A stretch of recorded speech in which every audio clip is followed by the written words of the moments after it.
안녕하세요. 배정숙 집사입니다.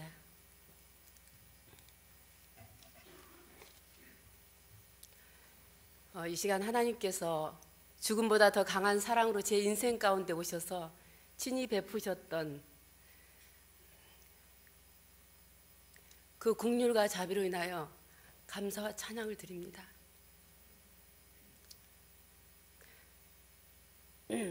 내가 죽지 않고 살아서 여호와께서 하신 일을 선포하리로다. 여호와께서 나를 심히 경책하였어도 죽음에는 넘기지 아니하였도다 라고 고백한 시편 기자처럼 저는 죽음 앞에서 간절히 기도했었습니다. 하나님, 한 번만 살려주시면 평생 기도의 자리에 있을 것이며 어디에서든 하나님의 이름을 자랑하겠습니다. 5년 전 저는 가물거리는 정신으로 꿈을 꾸듯이 이 말을 되풀이했습니다. 주님께서 저의 기도를 들어주셨고 저는 제가 약속한 대로 나를 살리사 무덤으로 내려가지 않게 하신 신실하시고 전능하신 하나님이 하신 일들을 이렇게 말씀드리고 있습니다. 제가 이 간증을 준비하면서 주님께 기도했습니다. 주님, 제 간증을 듣고 있는 지체 중에서 혹시 저와 같이 고통 가운데 있는 자가 있다면 이 시간 치유의 역사가 일어나게 하옵소서. 아멘. 제가 이런 자리에 설 때마다 하마터면 저를 집어 삼켜버릴 뻔했던 속이고 빼앗고 마침내 멸망시키는 사단의 세력이 여전히 방해하고 있지만 주님이 그들의 모든 능력을 제할 권세를 자녀인 우리에게 다시 되찾아 주셨다는 사실을 알고 있습니다.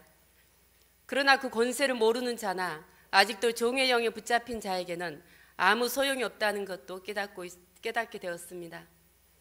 저는 30대 초반에 주님을 만나게 되어 뜨겁게 주님을 사랑했습니다. 저희 하루 일과는 새벽 기도를 시작하여 그때는 집에서 아이를 키울 때라서 아이가 자는 시간에는 기도, 깨어있을 때는 말씀을 읽고 암송했습니다.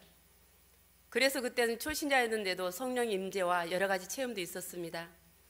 그런데 10년 정도 지나면서 풍선에 바람 빠지듯 아주 서서히 열정이 식어가고 기쁨이 사라지고 말씀과 찬양이 나오던 내 입술에서 현실을 보며 사실을 말하고 염려와 근심의 말을 하고 있었습니다. 교회를 출석하고부터 단 한 번도 교회를 떠나거나 떠날 생각을 해본 적도 없었지만 정작 하나님과는 멀어지고 있었습니다. 현실과 상황을 들이밀며 사실을 인정하고 받아들이라는 마귀의 작전에 넘어가서 상황이 어떠하든 하나님을 신뢰하며 진리를 붙잡아야 하는데도 현실을 보고 우리의 미래와 자녀의 장래 문제까지 아버지가 없는 고아처럼 걱정하고 불안해했습니다. 로마서 8장 15절에 너희는 다시 무서워하는 종의 영을 받지 아니하고 양자의 영을 받았으므로 우리가 아빠 아버지라고 부르짖느니라.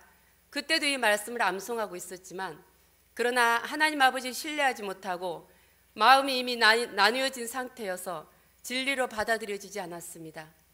기쁨도 자유함도 충만함도 안식도 없는 종교 생활을 하고 있었던 것입니다. 하나님과의 바른 관계를 유지하지 못하고 종교 생활을 하다 보니까 고아의 영, 종교의 영, 사람의 유전과 전통에 묶여 두렵고 불안하고 분주하고 병들고 슬픔과 우울에 빠져 마침내 죽음의 문턱까지 이르게 되었습니다. 교회는 열심히 다니고 말씀은 늘 가까이 했음에도 영적 원리에 대해서는 너무 무지했습니다. 그러던 중 지금으로부터 7년 전 서울에서 이사를 오게 되었고 동산교회에 다니게 되었는데 그때는 이미 원수들이 나의 혼과 육을 점령하고 있었습니다. 처음에는 그냥 몸이 아픈 것인 줄로만 알았는데 차츰 그것만이 아니라는 것을 제 자신은 알 수 있었습니다. 내 마음과 생각과 의지가 결박되고 몸은 갖가지 질병으로 만진창이가 되어 있었습니다. 기도하던 중 하나님의 긍휼이 부어져 무엇이 문제인지 깨닫게 되었고 가물거리는 정신을 집중해서 사력을 다해 회개하고 또 회개했습니다. 처음 사랑을 잃어버린 것과 하나님을 신뢰하지 못하고 염려와 근심함으로 뼈를 상하게 했던 것을 철저히 회개하며 저희 전 인생을 하나님께 내어드렸습니다.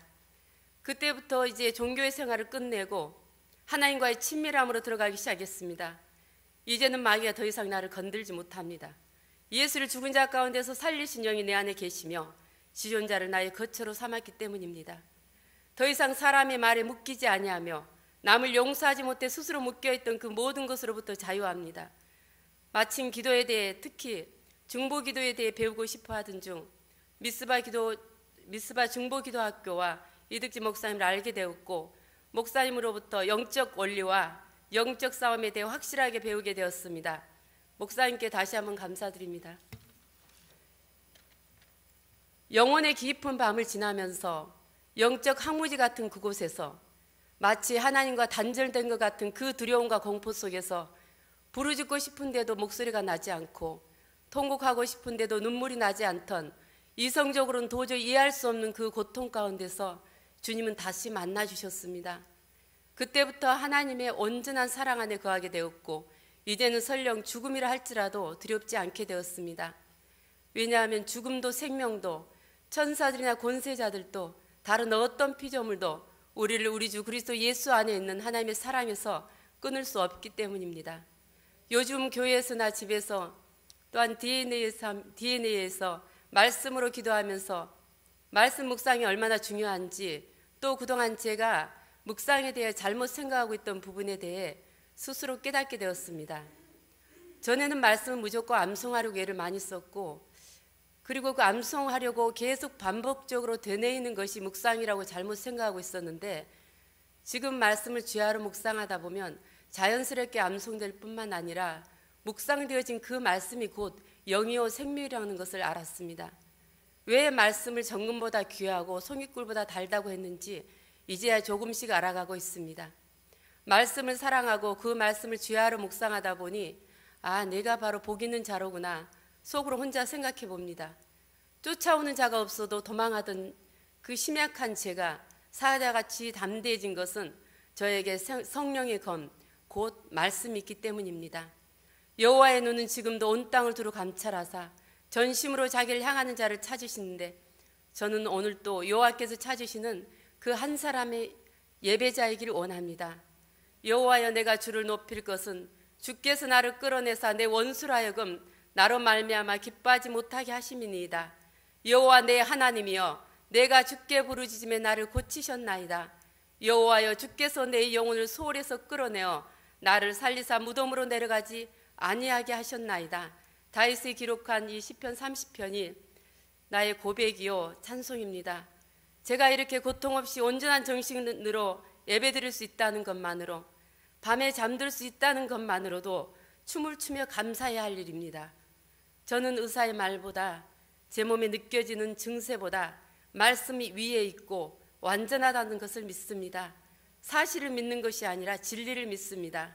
오늘도 제 인생뿐만 아니라 우리 모두의 인생 가운데 새 일을 행하시고 계신 주님을 찬양합니다. 아멘.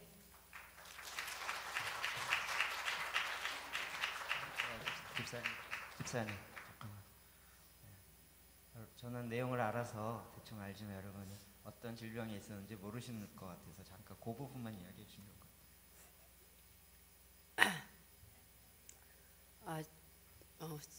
제가 설명할 수도 없을 정도로 누가 안 아픈 곳이 어디야 그렇게 물어보면 답할 수가 있었어요. 너무 머리끝에서 발끝까지 너무 심하게 아팠습니다. 그래서 병원에 가서도 다 이상이 나오는데 어느 곳부터 먼저 치료해야 될지도 몰랐고 중대병원에 갔을 때 하루에 4개 과를 다녔습니다. 그리고 신경정신과에도 다녔고 그런데 아까 제가 간증했듯이 이것이 분명히 어떤 그 육신의 질병뿐만이 아니라는 것을 제가 느낄 수가 있었습니다. 그래서 그때부터 병원보다 알 수 있는 병명 몇 가지만 이야기해 주세요.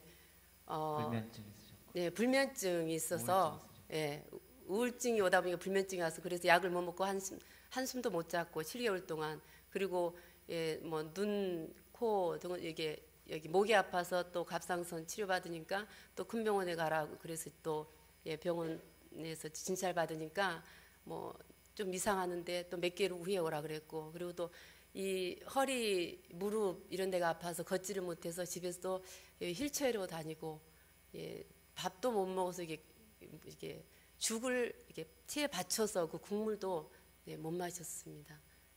그리고 그리고 제가 이제 50대면서 이게 폐경기 오면서 이게 한꺼번에 무너져 버렸 것 같습니다. 그래서 그때부터 이제 병원을 엄두가 안 나고 여기 어디서부터 치료해야 될지 몰라서 일단 하나님 앞에 무릎 꿇고 오로지 기도 말씀하면서 한순간에 치료된 건 아니고 정말 서서히, 아주 서서히, 그때 말씀을 붙들지 않으면, 이미 치료되었다는 그 말씀을 붙들지 않으면 일어날 수가 없죠. 왜 그냥 어제보다 더 아픈 것 같고, 때로는 한 달 전보다 더 후퇴한 것 같고, 그렇지만 이미 채찍에 맞음으로 내가 나음을 입었다고 말씀하신 그 말씀, 그래서 정말 우리 주님께서 채찍에 이미 맞으신 게 사실인데 그것이 취소되지 않는 이상 치유는 제 것입니다. 계속 제 몸을 보고, 제가 그러면서도 계속 어떤 일을 할 때 다치거나 그럴 때도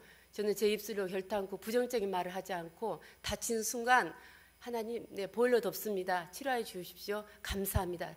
낫게 해주셔서 감사합니다. 그러고 계속 하다 보면 어느 날 나아 있고, 그렇습니다. 지금도 완전하진 않지만 이것은 문제가 되지 않습니다.